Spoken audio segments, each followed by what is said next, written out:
વિશ્વ હિન્દુ પરિષદ અને બજરંગ દળે કર્ણાવતીમાં બાંગ્લાદેશમાં હિન્દુ અલ્પસંખ્યકો પર થતા અત્યાચાર અને ઇસ્કોનના સંત ચિન્મય કૃષ્ણદાસની ધરપકડ સામે વિરોધ પ્રદર્શન કર્યું। આ પ્રદર્શનમાં મોટી સંખ્યામાં હિન્દુઓએ ભાગ લીધો હતો અને આ પ્રદર્શન આજે અને કાલે પણ ચાલુ રહેશે।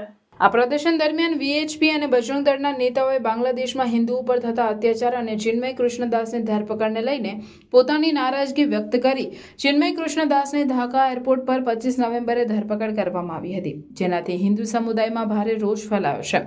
પ્રદર્શનકારીઓએ બાંગ્લાદેશના ડેપ્યુટી હાઈ કમિશન બહાર ભેગા થઈને બાંગ્લાદેશ સરકાર સામે નારા લગાવ્યા અને ચિન્મય કૃષ્ણદાસને તાત્કાલિક મુક્તિની માંગ કરી।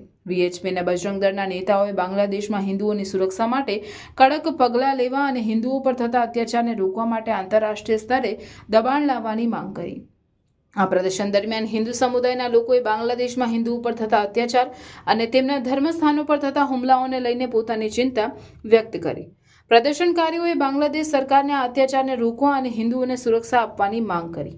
વીએચપી અને બજરંગ દળના નેતાઓએ જણાવ્યું કે બાંગ્લાદેશમાં હિન્દુઓ પર થતા અત્યાચારને રોકવા માટે ભારત સરકાર અને સંયુક્ત રાષ્ટ્ર સંગઠનને પણ દબાણ લાવવું જોઈએ। તેમણે ચિન્મય કૃષ્ણદાસની ધરપકડને રાજકીય પ્રેરિત ગણાવી અને તેને તાત્કાલિક મુક્ત કરવાની માંગ કરી।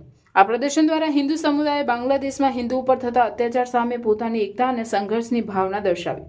આ પ્રદર્શન આજે અને કાલે પણ ચાલુ રહેશે, જેમાં વધુ હિન્દુઓના જોડાવાની અપેક્ષા છે। આ પ્રદર્શન દ્વારા હિન્દુ સમુદાયે બાંગ્લાદેશમાં હિન્દુઓ પર થતા અત્યાચાર સામે પોતાનો અવાજ ઉઠાવી અને ચિન્મય કૃષ્ણદાસની મુક્તિ માટે પ્રભુને પ્રાર્થના કરી। લોકો થરથર કાપે છે તો બાંગ્લાદેશ કેમ નથી કાપતો એને પણ એની औकात બતાવી દેવાની વડાપ્રધાન શ્રી નરેન્દ્ર મોદીને હું વિનંતી કરું છું। આ પ્રસંગે આપણે બધા જયારે એકત્રિત થયા છે તો એક આ ફક્ત દેખાવ છે મારા, અને જરૂર પડશે તો આ ચિનગારી ક્યારે આગમાં ફેરવાઈ જશે એ ખબર નહીં પડે, એટલા માટે બધા જ લોકોને જેને સમજદાર છે એને સમજાવવા માટે હું આ વિનંતી કરું છું। અને આ વિનંતીના મારી દુર્બળતા ના સમજતા ફરી એકવાર જાગો તો એક બાર હિન્દુ જાગો તો એક બાર હિન્દુ જાગો તો। શિવાજી જાગ્યા હતા, રાણી લક્ષ્મીબાઈ જાગ્યા હતા, આ બધા જાગ્યા હતા ત્યારે દેશની પરિસ્થિતિ સુધરી હતી અને દેશની અંદર આપણે કંઈક સારું કામ કરી શક્યા હતા।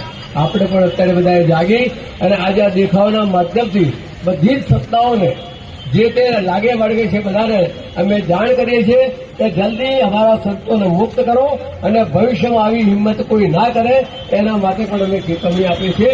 અસ્તુ ભારત માતા કી જય।